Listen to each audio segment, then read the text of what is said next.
თბილისში რუსთაველის გამზირზე ეროვნულ სამოსში გამოწყობილმა ახალგაზრდებმა მსვლელობა გამართეს. მსვლელობის მონაწილეებმა დამთვალიერებლებს ქართული ეროვნული სამოსი გააცნეს.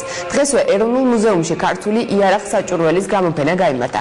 მუზეუმში წარმოდგენილია 150-ზე მეტი ეთნოგრაფიული ექსპონატი. მათ შორის არის ხვლები, ხანჯლები, თოფები, დამბაჩები და სხვა საბრძოლო ნივთები. ექსპოზიციას თავდაცვის მინისტრი ირაკლი ალასანია სტუმრობდა.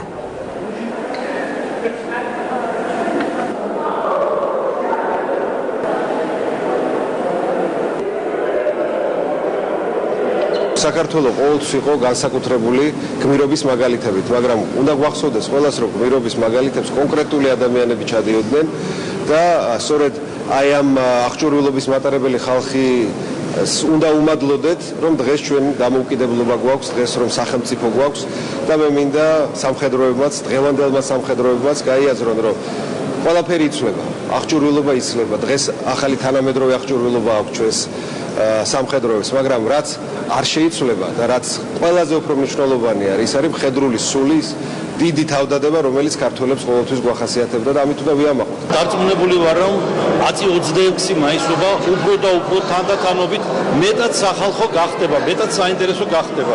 დღევანდელი დღეც არის ძალიან დახუნძურული. მიუხედავად წვიმისა და შეიძლება წვიმას თავისებურად ალამაზებს დღევანდელ დღეს, იმიტომ რომ მაისია, იმიტომ რომ გამორჩეული დღეა, რომელმაც უნდა დაგვიბრუნოს მალე უახლოეს წლებში ის სიამაყე, ის ღირსების გზნობა, რომელიც ჩვენ ყოველთვის ჰქონდა და ყოველთვის გვექნება. სიმბოლურია, რომ დღეს დამოუკიდებლობის დღეს იხსნება ეს გამოფენა, ეს ის ნივთებია, რომელთანაც დაკავშირებულია ჩვენი ისტორია, ძალიან ბევრი მემორიალური ნივთია და ამ გამოფენის მიზანი გახლავთ, რომ გაჩვენოთ ჩვენი წარსული და ამასთან ერთად გაჩვენოთ ის მაგალითები, რომელზე დგას ჩვენი ქვეყანა და